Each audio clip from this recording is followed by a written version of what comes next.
kepada kita banyak sekali kenikmatannya. Di antara kenikmatan yang Allah Subhanahu wa taala berikan kepada kita pada kesempatan ini, yaitu Allah Subhanahu wa taala memberikan taufik untuk kita semua hingga kita bisa berkumpul di majlis yang dipenuhi dengan as-sakinah, dipenuhi dengan ketenangan, di majlis yang para malaikah mengelilingi kita, di majlis yang rahmat Allah Subhanahu wa taala turun kepada kita, di majlis yang Allah Subhanahu wa taala sebut nama kita satu persatu di hadapan malail a'la, para malaikatnya yang mulia. Maka ini merupakan suatu nikmat yang luar biasa yang Allah Subhanahu wa taala berikan kepada kita semua. Karena tidak semua orang, ikhwati fillah, diberikan kesempatan untuk menuntut ilmu oleh Allah Subhanahu wa taala. Kita lihat betapa banyak orang yang mengaku Islam, tetapi mereka tidak pernah sedikit pun menginjakkan kaki mereka berjalan di atas jalan-jalan ilmu, melangkahkan kaki mereka untuk pergi ke majelis-majelis ilmu. Padahal sejatinya Islam itu sendiri adalah agama yang dibangun di atas ilmu. Qul hadhihi sabili ad'u ila Allah ala basiratin ana wa man ittaba'ani. Kata Allah Subhanahu wa taala, katakanlah wahai Muhammad, inilah jalanku. Inilah jalanku, aku berdakwah kepada Allah Subhanahu wa taala. Aku mengajak kepada Allah Subhanahu wa taala ala basiratin, di atas ilmu. Bukan sekedar kita berdakwah, bukan sekedar kita mengamalkan ilmu kita, bukan sekedar kita mengerjakan suatu amalan yang menurut kita baik, tapi ternyata tidak ada dasar daripada Al-Quran dan As-Sunnah. Nabi mengatakan, inilah jalanku, aku mengajak kepada Allah di atas ilmu. Inilah keadaanku dan orang-orang yang mengikutiku, kata Nabi SAW, yang dijelaskan oleh Allah Subhanahu wa taala dalam firman-Nya. Kemudian salawat serta salam senantiasa kita ucapkan untuk Nabi Muhammad sallallahu alaihi wasallam yang telah memberikan kepada kita contoh yang baik dalam segala aspek kehidupan kita, yang mana mencakupi semua aspek kehidupan kita, baik dunia ataupun akhirat, sudah dijelaskan oleh beliau sallallahu alaihi wasallam. Ikhwati fillah, azani Allah wa iyyakum. Pada dua pertemuan yang lalu kita telah membahas bagaimana penyiksaan kaum Quraisy terhadap kaum muslimin di awal-awal Islam itu datang. Di awal-awal Nabi SAW diutus oleh Allah Subhanahu wa taala sebagai rahmat bagi seluruh alam. Kaum muslimin disiksa habis-habisan oleh orang Quraisy. Artinya mereka adalah orang-orang yang mendapatkan ujian dan cobaannya luar biasa.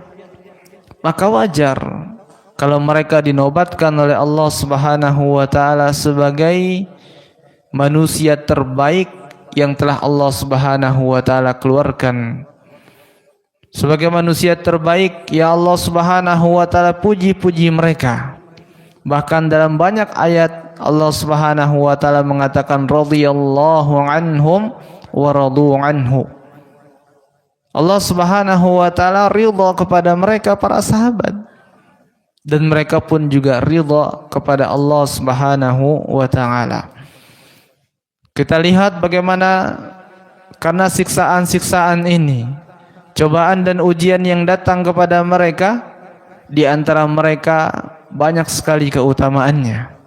Hingga bahkan orang-orang ahli Badar, orang-orang yang mengikuti perang Badar bersama Nabi SAW, apa kata Allah kepada mereka? I'malu ma syi'tum. Lakukan semau kalian, apapun itu kalian lakukan, kata Allah Subhanahu wa taala. Mau perbuatan baik, perbuatan buruk, lakukan. Maksudnya di sini bukan diperintahkan, tapi Allah Subhanahu wa taala maksudnya dalam Al-Qur'an dalam ayat ini adalah bahwasanya Allah Subhanahu wa taala telah memaafkan mereka. Jadi ahli Badar, mereka hatta berbuat dosa, mereka sudah diampuni oleh Allah Subhanahu wa taala. Karena Allah mengatakan i'malu ma syi'tum, lakukan apapun yang kalian inginkan. Sungguhnya Allah telah mengampuni kalian. Maka kita orang-orang yang datang setelah mereka, yang bahkan tidak pernah mendapatkan diri kita terjatuh dalam ujian dan cobaan seperti mereka, jangan kita terlalu tergesa-gesa di dalam mencela mereka. Tidak boleh. Di antara kelompok yang ekstrim terhadap sahabat Nabi sallallahu alaihi wasallam adalah Syiah. Mereka mengatakan Abu Bakar di neraka. Kemudian sahabat-sahabat yang lain, bahkan istri Nabi sallallahu alaihi wasallam Ummul Mukminin, dikatakan oleh mereka, mereka berada dalam neraka. Istri Nabi berada dalam neraka. Na'udzubillah. Padahal jelas Nabi sallallahu alaihi wasallam katakan, la tasubbu ashabi. Jangan kalian mencela sahabat-sahabatku. Lau anna ahadakum anfaqa mithla Uhudin zahaban ma balagha mudda ahadihim wala nasifah. Kata Nabi sallallahu alaihi wasallam, ada orang di antara kita, di antara yang ada di masjid sekarang ataupun yang di luar masjid, berinfak. Infaknya apa? Berinfak emas sebesar gunung Uhud. Kalau di Indonesia apa gunung yang paling tinggi sebesar itu sudah emasnya, seberat itu emasnya, mereka berinfak di jalan Allah Subhanahu wa taala, ma balagha mudda ahadihim wala nasifah. Satu genggam yang mereka infakkan, oleh sahabat-sahabatku, kata Nabi sallallahu alaihi wasallam, pahalanya itu besar. Gunung emas yang kalian infakkan itu enggak bisa, setengahnya saja enggak bisa menyamai pahala daripada setengah genggam daripada infak mereka, apapun bentuknya. Mau itu gandum, mau itu kurma, setengah genggam, ikhwati fillah, diadu pahalanya dengan emas sebesar gunung Uhud, tidak akan bisa menyamai pahala mereka. Kenapa? Karena mereka adalah orang-orang yang telah diuji oleh Allah Subhanahu wa taala dengan agama mereka. Dan mereka berhasil melewati semua ujian itu dengan kesabaran. Mereka kokoh, keimanan mereka mengkristal dalam dada mereka, dalam hati mereka. Maka wajar Allah mengatakan ketika Allah memuji orang muhajirin, mereka berani meninggalkan, tidak ragu meninggalkan harta dan keluarga mereka di Mekah, meninggalkan kampung halaman mereka. Setelah itu Allah Subhanahu wa taala memuji kaum Ansar yang telah menjamu dan berbagi dengan orang-orang yang berhijrah ke Madinah. Orang-orang Ansar, kata Allah Subhanahu wa taala, mereka mendahulukan sahabat mereka yang telah berhijrah dari Mekah ke Madinah, walaupun pada saat itu mereka lebih butuh daripada orang muhajirin. Orang muhajirin lapar, orang Ansar juga lapar. Tapi ketika melihat sahabatnya yang telah meninggalkan kampung halamannya, mereka memberikan hartanya, walaupun hanya itu yang mereka punya. Maka Allah puji dua kelompok besar, muhajirin dan Ansar, orang-orang yang pertama kali masuk Islam. Kemudian Allah mengatakan kepada kita, kita yang datang belakangan, yang belum pernah diuji terhadap agama kita, dalam agama kita, tidak usah kita sok keras begitu ya. Kita tadakhul, intervensi daripada setiap permasalahan mereka. Tidak usah. Ada permasalahan di perang Siffin antara Muawiyah dengan Ali bin Abi Thalib. Kemudian ada perang Jamal, perang yang terjadi antara Ali bin Abi Thalib dengan Aisyah radhiyallahu taala anha wa ardhaha. Terjadi peperangan antara sahabat, ikhwati fillah. Puluhan ribu kaum muslimin, sahabat Nabi, sahabat-sahabat yang mulia, para penghafal Quran meninggal di perang itu. Perang saudara. Kita jangan bermudah-mudahan mengatakan Muawiyah yang benar atau Ali yang benar. Gak usah kita urus urusan mereka. Jangan kita sok tahu begitu. Hati-hati dalam masalah seperti ini, karena banyak buku sejarah yang membela satu belah pihak. Padahal Allah Subhanahu wa taala mengatakan kepada kita jangan intervensi urusan mereka. Walladzina ja'u min ba'dihim yaquluna rabbana ighfir lana wa li ikhwanina alladzina sabaquna bil iman. Wa la taj'al fi qulubina ghillan lil ladzina amanu rabbana innaka ra'ufur rahim. Kata Allah Subhanahu wa taala, dan orang-orang yang datang setelah Muhajirin dan Ansor, setelah dua orang besar ini, dua kelompok besar, kelompok Muhajirin penduduk asli Mekah yang berpindah ke Madinah, dan Ansor penduduk asli Madinah yang menerima sahabat mereka dari Mekah, saudara seiman mereka dari Mekah. Orang yang datang setelah mereka meninggal, habis masa sahabat. Apa kewajiban kita? Kata Allah, mereka mengucapkan, ya Tuhan kami meminta ampun atas dosa-dosa kami dan atas dosa mereka, atas dosa saudara-saudara kami yang telah berlalu meninggalkan kita. Maksudnya yang telah meninggal duluan, Muhajirin dan Ansor. Kita mintakan ampun untuk mereka. Ini kewajiban kita. Tidak usah kita urus Muawiyah lebih benar, kayaknya Ali bin Abi Thalib lebih benar, kayaknya Aisyah yang salah. Enggak usah begitu. Allah mengatakan cukup antum angkat tangan antum, berdoa untuk diri antum dan untuk mereka. Lalu Allah mengatakan, wala taj'al fi qulubina ghillan lil ladzina amanu rabbana innaka ra'ufur rahim. Ya Allah, jangan kau tanamkan dalam hati kami apa? Sifat dengki terhadap mereka. Ya Allah, jangan kau tanamkan sifat dengki dalam hati kita untuk Muhajirin dan Ansor. Ya Allah, Engkau Maha Penyantun, Engkau Maha Penyayang. Maka ini kewajiban kita, karena mereka adalah manusia-manusia yang mempunyai iman yang luar biasa. Iman Abu Bakar jika ditimbang dengan iman seluruh kita yang ada di zaman sekarang, bahkan di zaman sekarang sampai zamannya Abu Bakar, tidak akan bisa mengalahkan beratnya timbangan iman daripada Abu Bakar As-Siddiq radhiyallahu taala anhu wa ardhahu. Maka sungguh aneh jika ada orang yang mengatakan Abu Bakar dalam neraka. Na'udzubillah. Kemudian ikhwati fillah azani Allah wa iyyakum, kita lanjutkan pembahasan kita. Sekarang kita lihat bagaimana mauqif al-musyrikin, bagaimana sikap kaum musyrikin Quraisy terhadap Rasul sallallahu alaihi wasallam. Kalau kemarin sikap mereka terhadap sahabat Nabi, mereka berani menyiksa sahabat Nabi. Kita sudah jelaskan sekilas kenapa? Karena sahabat-sahabat Nabi yang mereka siksa itu rata-rata secara umum adalah budak dan orang-orang yang lemah. Dan mereka paling takut untuk apa? Menyiksa orang-orang mulia. Di antaranya yang mulia adalah Nabi sallallahu alaihi wasallam. Kenapa?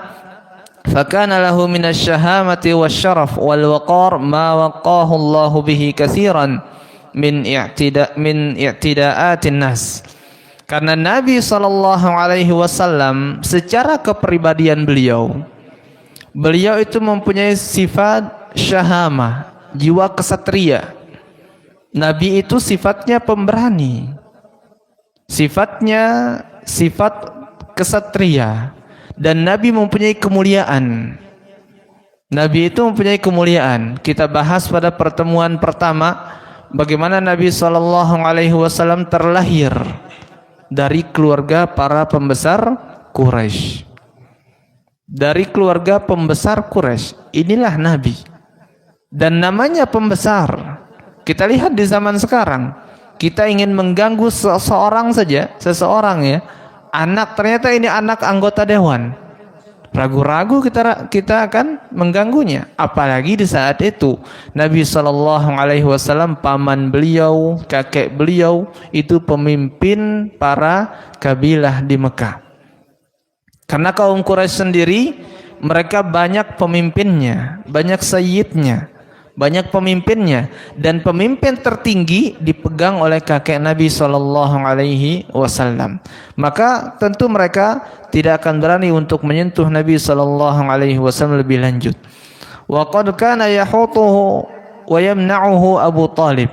Belum lagi yang menjaga beliau, selalu melindungi beliau SAW adalah paman beliau yang saat itu kedudukannya adalah pemimpin Mekah, yang bernama siapa? Abu Talib, bapaknya Ali dan Ja'far. Wa kana sayyidan muta'an mu'azzaman fi Quraisy wa la yustahanu bi dhimmatihi wa la tukhfar. Kana min zurwati Bani Abdi Manaf.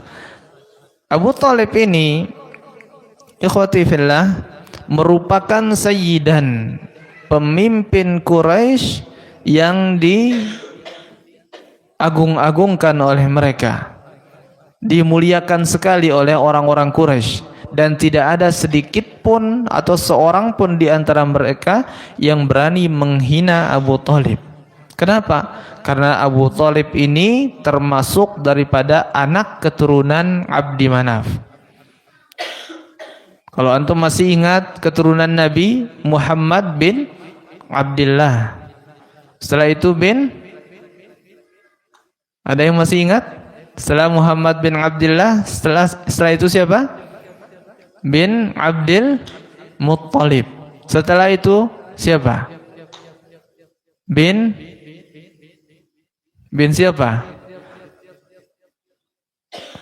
Loncatnya banyak sekali. Setelah bin Abdul Muttalib siapa? Ada kakek Nabi yang kerjaannya meremas atau mengadon roti, kemudian mencampur dengan daging, diberikan makan kepada orang-orang yang berhaji. Siapa itu? Hashim. Setelah Hashim, bin Abdi Manaf. Ya, ini adalah pembesar Quraisy. Ini adalah pemimpin-pemimpin Quraisy. Semua yang kita sebutkan itu adalah pemimpin Quraisy. Jadi luar biasa dari segi nasab Nabi, beliau tidak berani disentuh oleh orang-orang Quraisy karena nasabnya yang luar biasa ini. Walam ta'rif laha Quraisyun balil Arab illa al-ijlal wal takrim. Bahkan orang-orang Quraisy, kata muallif rahimahullahu taala di sini, orang-orang Quraisy, bahkan seluruh orang Arab pasti kenal dengan Abu Talib dan pasti memuliakan Abu Talib. Sehingga apa? Fattarral musyrikun bin nisbati lin Nabi sallallahu alaihi wasallam ila ittikhadhi khutuwatin salimah. واختاروا سبيل المفاوضات مع أمه أبي طالب ولكن مع نوع من أسلوب القسوة والتحدي. Maka karena melihat dari segi atau dari sisi nasab Nabi SAW, beliau dilindungi oleh orang-orang yang mulia, pemimpin-pemimpin Quraisy, orang-orang yang sekali berucap pasti akan ditaati oleh bawahan-bawahannya. Maka tentu orang Quraisy mencari jalur aman, suka dia untuk berada di zona aman, tidak berani untuk mengganggu Nabi SAW, sehingga mereka mengambil langkah yang paling selamat. Apa itu? Negosiasi dengan pamannya Nabi SAW yang bernama Abu Talib. Dan negosiasi ini, ikhwati fillah, terjadi kurang lebih 3 kali. Dan ini adalah inti daripada pembahasan kita yang sudah kita share flyernya. Kita lihat negosiasi yang pertama. Setelah orang-orang Quraisy melihat bagaimana apa yang dilakukan oleh Nabi SAW kepada kaumnya, kaum Quraisy, Tentunya ini mereka menganggap Nabi sebagai orang yang sangat-sangat buruk. Orang yang bahkan bisa memisahkan dengan sihirnya antara suami dengan istrinya, antara bapak dengan anaknya. Inilah pandangan Quraisy terhadap Nabi SAW. Maka pada pembahasan sebelum ini kita bahas tentang budak perempuan yang bernama Zinnirah yang disiksa oleh Quraisy sampai buta matanya. Maka kemudian ketika besok paginya ternyata sembuh matanya. Apa yang dikatakan oleh orang Quraisy? Ini efek daripada sihirnya Muhammad. Maka Nabi Muhammad dikatakan penyihir oleh mereka. Setelah itu datanglah mereka kepada Abu Thalib karena mereka tidak tahan mendengar dakwah Nabi SAW dan melihat pengaruh daripada dakwah tersebut. Bagaimana telah menyebar dakwah tersebut di tengah-tengah masyarakat Quraisy sampai ada yang bahkan rela mengorbankan nyawanya demi untuk memeluk agama Islam. Ini adalah pendapatnya orang Quraisy dan ini yang diyakini oleh orang Quraisy. Antum tahu kenapa Umar bin Khattab memeluk agama Islam? Suatu ketika kaum muslimin pada hijrah yang pertama ke Habasyah, ada satu perempuan yang sedang menggendong bayi, ya. Menggendong bayi tentunya karena capek dan lain sebagainya, tertinggal, yang lainnya sudah sampai ke tempat pertemuannya sehingga mereka akan pergi ke Habasyah naik perahu. Nah, perempuan ini karena capek membawa anak dan lain sebagainya ternyata dicegat oleh Umar bin Khattab, dan Umar bin Khattab suka memukul kaum muslimin yang masuk Islam sampai berdarah. Baru dilepas, besoknya datang lagi dipukul lagi, begitu terus menerus. Laki perempuan semua dipukul oleh Umar bin Khattab ketika jahiliyah. Melihat perempuan yang menggendong anak ini, Umar bin Khattab bertanya, "Kemana engkau akan pergi?" Apa kata perempuan ini? "Wahai Umar bin Khattab, aku akan meninggalkan Mekah, pergi ke tempat atau ke suatu negeri yang dipimpin oleh raja yang adil, Raja Ashamah, atau kita kenal dengan Raja Najasyi." Maka Umar bin Khattab mengatakan apa? Harusnya kalau keadaan sebelum-sebelumnya Umar bin Khattab pasti akan memukul perempuan ini. Umar bin Khattab mengatakan, "Semoga engkau selamat sampai tujuan." Ini perkataan Umar bin Khattab. Semoga engkau selamat sampai tujuan dan semoga Allah menjagamu. Sampailah perempuan yang tertinggal ini kepada teman-temannya yang akan nyeberang untuk pindah ke negeri Habasyah atau Ethiopia sekarang. Maka saat itu ikhwati fillah ditanya, "Tadi kamu ketemu sama siapa?" Ditanya oleh suaminya, "Tadi kamu ketemu sama siapa?" "Aku ketemu dengan Umar bin Khattab." Apa yang dia katakan? Sepertinya Umar bin Khattab akan masuk Islam, kata istri ini atau yang menggendong anak ini. Sepertinya Umar bin Khattab akan memeluk agama Islam. Dia melembek katanya. Hatinya mulai melembut. Maka apa kata suaminya? "Demi Allah, Umar bin Khattab tidak akan masuk ke dalam agama Islam kecuali onta bapaknya, onta Khattab itu sudah masuk Islam." Keledai Khattab itu masuk ke dalam agama Islam. Antum paham maksudnya? Maksudnya tidak mungkin Umar bin Khattab masuk Islam. Keledai kan binatang paling bodoh. Maaf. Keledai itu binatang paling bodoh. Ini yang pertama. Yang kedua, keledai itu adalah seekor binatang dan pasti tidak akan mengerti tentang Islam. Dan dia bukan mukallaf. Dia nggak butuh kepada syariat Allah Subhanahu wa taala seperti kita. Dia tidak dibebankan syariat oleh Allah Subhanahu wa taala seperti kita. Artinya keledai tidak mungkin masuk Islam. Maka maksudnya ini adalah bahasa kiasan, Umar bin Khattab mustahil akan masuk Islam. Pasti dia mati dalam keadaan kekufuran. Ini luar biasanya Umar bin Khattab menyiksa kaum muslimin. Ketika awal-awal Islam itu sendiri. Maka ikhwati fillah azani Allahu wa iyyakum, kita lanjutkan kepada negosiasinya. Datang orang Quraisy kepada paman Nabi sallallahu alaihi wasallam. Tentunya yang datang ini adalah pembesar kaum Quraisy. Para pembesar atau para pemimpin Quraisy datang kepada Abu Thalib, paman Nabi sallallahu alaihi wasallam. Lalu apa kata pembesar Quraisy ini? Inna ibna akhika qad sabba alihatina. Qad sabba alihatana. Wahai Abu Thalib, ketahuilah bahwasanya anak daripada saudaramu ini telah mencela habis-habisan sudah. Mencela sesembahan-sesembahan kami. Wa abadinana, dan dia telah menjelek-jelekkan agama kami. Wasafaha ahlamana, dia mengatakan bahwasanya kami adalah orang yang tidak waras, orang yang tidak berakal, orang yang tidak berakal. Kita melihat bagaimana ketika pokok perdebatan Quraisy, di situ kan sudah dijelaskan dan dibantah oleh Allah Subhanahu wa taala semua perkataan Quraisy. Dari disuruh datangkan kitab, setelah mereka tidak mampu, datangkan beberapa ayat, datangkan satu surah, nggak bisa.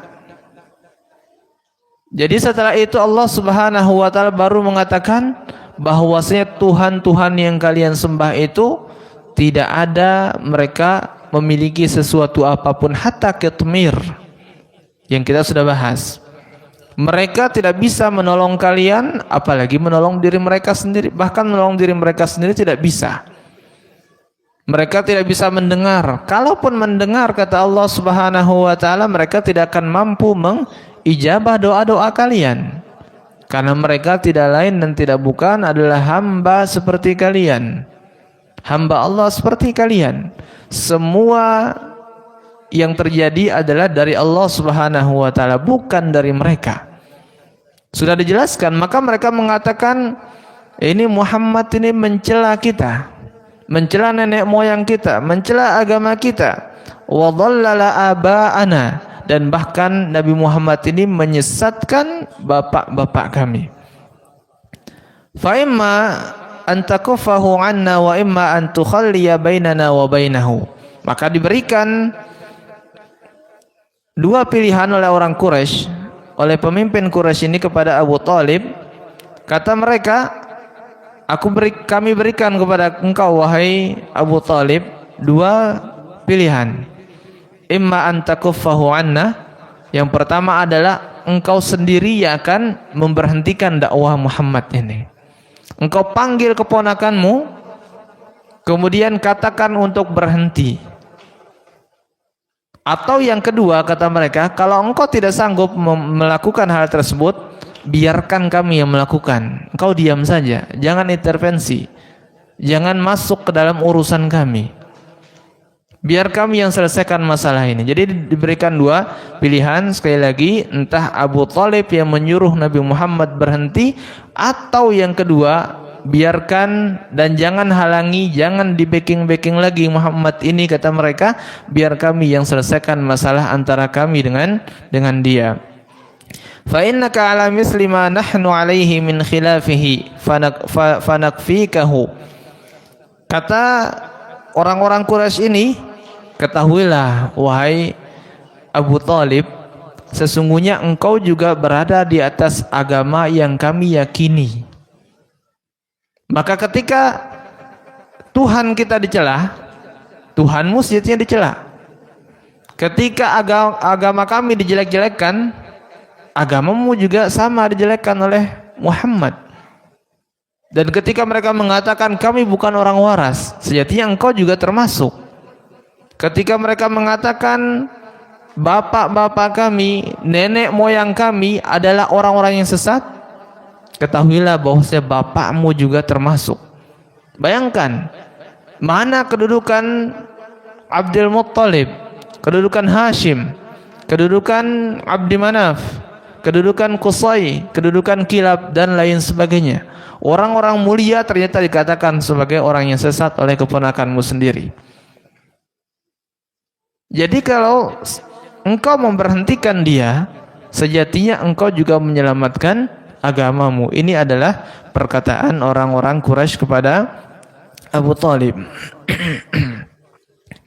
Setelah mendengarkan ungkapan orang Quraisy kepada Abu Thalib, maka Abu Thalib pun menolak mereka, menolak kedua pilihan tersebut dengan penolakan yang halus. Penolakan yang bisa meredam emosi orang-orang Quraisy. Penolakan yang bisa memuaskan mereka bahwasanya Nabi Muhammad ini belum waktunya untuk diberhentikan. Maka kemudian mereka pun pulang ke rumah masing-masing dan Nabi SAW pun melanjutkan dakwah yang diperintahkan oleh Allah Subhanahu wa taala untuk didakwahkan kepada seluruh alam semesta. Kemudian ini yang pertama.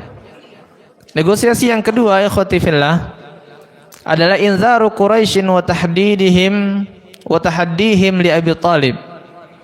Bagaimana peringatan dan ancaman orang Quraisy kepada Abu Thalib.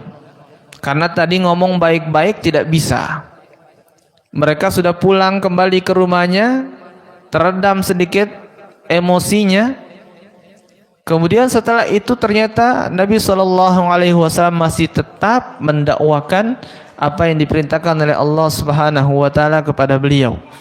Maka selang beberapa waktu setelah itu mereka tidak sabar lagi, sehingga orang-orang Quraisy kembali menemui Abu Thalib dan mengatakan kepada Abu Thalib, ya Abu Thalib, innalaka sinnan wa syarafan wa manzilatan fina.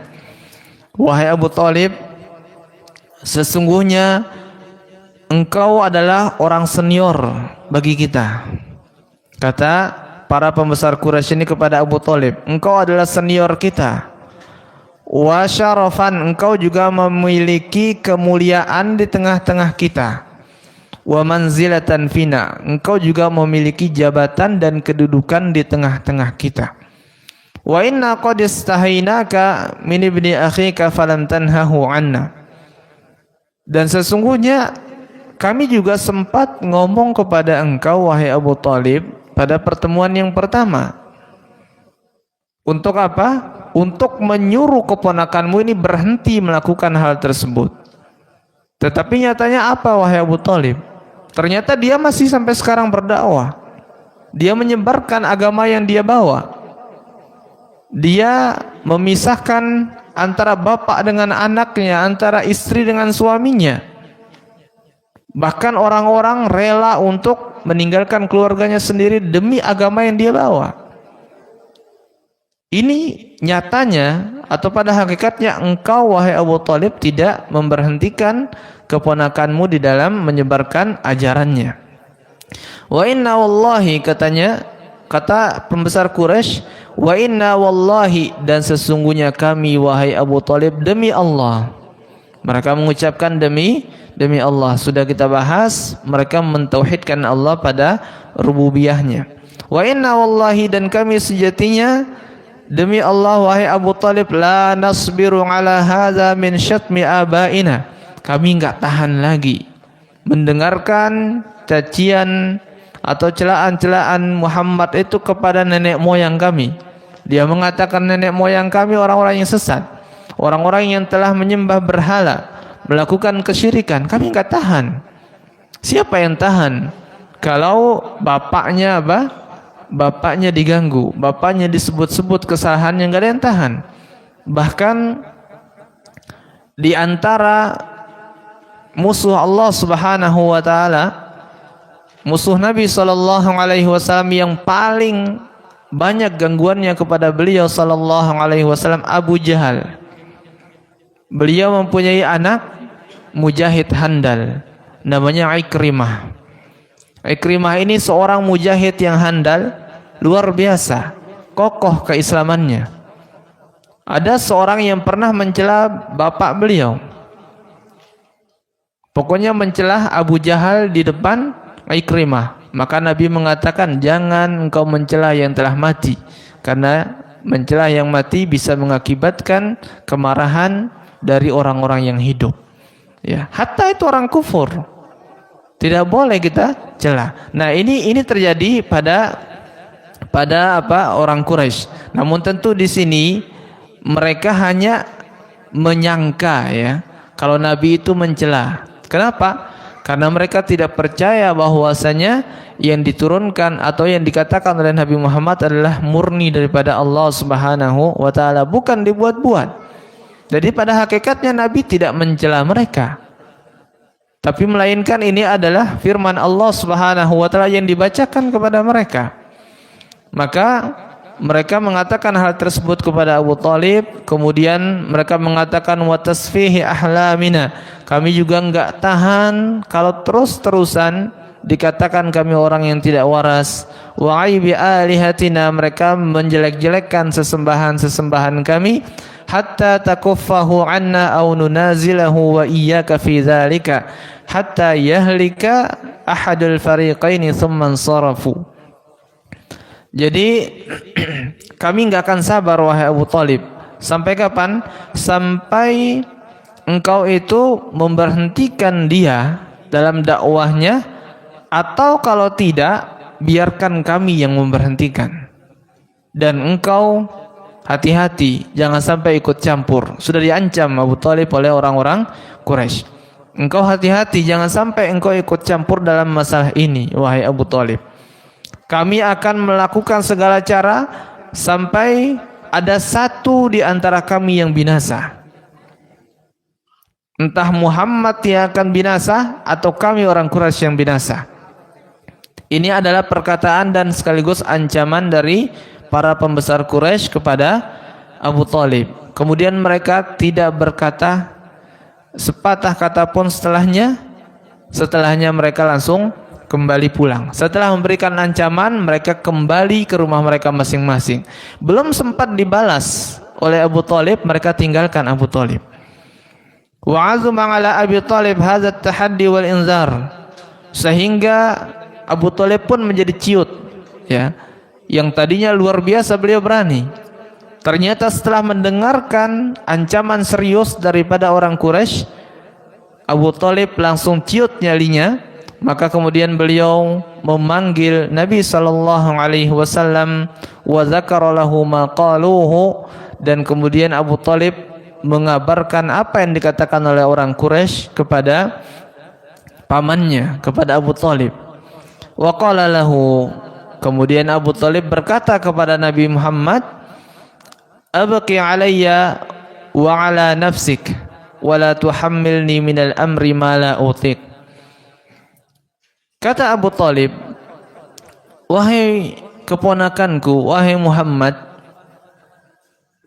selamatkan aku dan selamatkan dirimu dari orang Quraisy.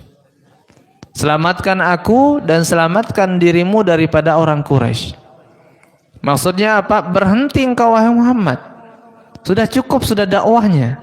Sepertinya mereka memang serius ingin membinasakan engkau, membunuh engkau, menangkap engkau, kata Abu Thalib. Maka berhenti engkau wahai Muhammad, kata Abu Thalib. Wala tuhammilni minal amri ma la utiq. Wahai keponakanku, kalau engkau terus-terus begini, kita akan binasa. Dan jangan engkau bebankan aku suatu masalah yang aku enggak sanggup untuk menyelesaikannya. Jangan engkau bebankan kepada aku, kata Abu Thalib, suatu perkara yang aku itu enggak bisa. Karena apa? Maksudnya apa? Orang Quraisy kalau sudah serius, kita sudah bahas bagaimana masa jahiliyah. Sedikit saja terjadi kesalahan, terjadi perang. Maka Abu Thalib mengatakan, mereka sudah serius. Jangan kau bebankan aku suatu perkara yang aku tidak sanggup. Mungkin aku punya banyak pengikut, tapi mereka yang datang itu pemimpin-pemimpin kabilah. Kita mungkin satu kabilah, tapi mereka banyak kabilah. 1 lawan 10 misalkan. Kita enggak bisa wahai keponakanku. Maka setelah itu falamma ra'a Rasulullah sallallahu alaihi wasallam dha'fahu qala ya am. Maka ketika Nabi Muhammad sallallahu alaihi wasallam mendengarkan perkataan Abu Thalib, Nabi Muhammad menyimpulkan bahwasanya paman beliau sudah ciut nyalinya, sudah melemah semangatnya di dalam membela Nabi Muhammad sallallahu alaihi wasallam. Kemudian beliau Nabi Muhammad mengatakan kepada Abu Thalib, "Ya am, wahai pamanku, wallahi law wada'u asy-syamsa fi yamini wal qamara fi yasari ala an atruka hadzal amra hatta yuzhirahu Allahu aw uhlaka fihi ma taraktuhu." Kata Nabi Muhammad sallallahu alaihi wasallam kepada pamannya, "Wahai pamanku, andai semua kalian meletakkan di tangan kananku ini matahari, di tangan kiriku ini bulan, dua makhluk Allah yang luar biasa besarnya, merupakan tanda kebesaran Allah Subhanahu wa taala, matahari dan bulan diletakkan di kedua tangan Nabi Muhammad." Matahari di tangan kanan, kemudian di tangan kirinya adalah bulan. Ini adalah bahasa kiasan tentunya. Maka beliau seolah mengatakan, seberat apapun engkau suruh kami, engkau suruh saya, engkau suruh aku, kata Nabi Muhammad sallallahu alaihi wasallam, membawa beban untuk apa? Agar aku berhenti menyebarkan agama ini. Demi Allah, hai pamanku, aku akan terus mencoba membawa beban yang berat itu untuk aku bisa menyebarkan dakwah ini, menyebarkan agama ini. Jadi hatta ancaman sebesar apapun, masalah sebesar apapun di hadapanku, aku lawan, kata Nabi Muhammad. Untuk apa? Untuk menyebarkan apa yang diperintahkan oleh Allah Subhanahu wa taala. Aku akan terus melakukan hal tersebut sampai dua kemungkinan. Hatta yuzhirahullahu au uhlaka fihi. Sampai aku dapati dua kemungkinan. Entah kemungkinan yang pertama, Allah Subhanahu wa taala akan menyebarluaskan ajaran ini, agama yang mulia ini, atau yang kedua, aku mati, aku binasa, kata Nabi Muhammad. Jadi hanya dua kemungkinannya, kata beliau kepada pamannya. Apapun masalah akan aku hadapi sampai agama ini menyebar luas, tegak agama Allah, tegak kalimat Allah, atau biarkan aku binasa dalam menyebarkannya. Kemudian samasta'bar wa baka. Setelah itu mendengar ucapan Nabi sallallahu alaihi wasallam, maka paman beliau yang bernama Abu Thalib menangis, merenung dan menangis. Wa'adat ila Abi Thalib ar-riqqah was-siqah. Maka kemudian di tengah-tengah beliau merenung sambil menangis, maka kembali ke dalam hatinya Abu Thalib sifat riqqah. Riqqah itu lembut. Melembut lagi hati Abu Thalib. Kemudian setelah itu kembali kepercayaan Abu Thalib terhadap agama yang dibawa oleh Nabi sallallahu alaihi wasallam. Kemudian beliau mengatakan, "Idhhab ya ibna akhi." Pergilah engkau wahai anak saudaraku, katanya. Pergilah engkau wahai keponakanku. Faqul ma ahbabta. Katakan apapun yang engkau inginkan. Dakwahkan apapun yang engkau inginkan. Sebarkan apapun ajaran yang engkau inginkan, wahai keponakanku, kata Abu Thalib. Fa wallahi la usallimuka li syai'in abadan. Demi Allah, aku tidak akan pernah menyerahkan engkau begitu saja kepada orang Quraisy. Kata Abu Thalib, apapun yang terjadi, aku akan membelamu wahai keponakanku. Ini adalah pertemuan yang kedua yang terjadi antara Abu Thalib dengan orang-orang Quraisy. Kemudian yang ketiga, insyaallah kita akan bahas pada pertemuan yang akan datang, bagaimana iqtirahun gharib min Quraisyin, bagaimana pendapat atau ide yang konyol yang keluar dari lisan orang-orang Quraisy, dari lisan pembesar Quraisy kepada Abu Thalib. Jadi ide konyol ini maksudnya orang Quraisy mencari satu anak, satu pemuda yang luar biasa, paling gagah, paling kaya, paling cerdas, dibawa kepada Abu Thalib. Kemudian ingin ditukar dengan Nabi. Mereka mengatakan, ini anak yang terbaik yang kami miliki di masyarakat Quraisy.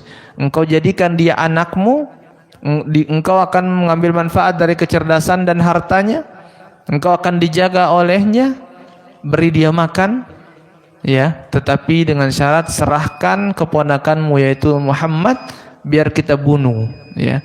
Ini adalah ide konyolnya orang Quraisy. Insyaallah kita akan bahas lebih lanjut pada pertemuan yang akan datang. Demikian yang dapat kami sampaikan. Semoga dengan kisah-kisah ini bisa menjadikan keimanan kita semakin kokoh terhadap kalimat tauhid, terhadap agama Allah Subhanahu wa taala, dan kita bisa istiqamah di jalan Allah Subhanahu wa taala sampai ajal datang kepada kami. Amin ya rabbal alamin. Kita tutup dengan doa kafaratul majlis. Subhanakallahumma bihamdika asyhadu an la ilaha illa anta astaghfiruka wa atubu ilaik. Assalamualaikum. Silakan bagikan kepada keluarga, sahabat, dan orang-orang terdekat. Semoga Allah menjadikan setiap ilmu yang tersebar sebagai amal kebaikan bagi kita semua. Ikuti kajian-kajian Islam dari kanal Masjid Al-Hadi Manggar, Balikpapan Timur. Terima kasih atas dukungan dan partisipasinya. Jazakumullahu khairan.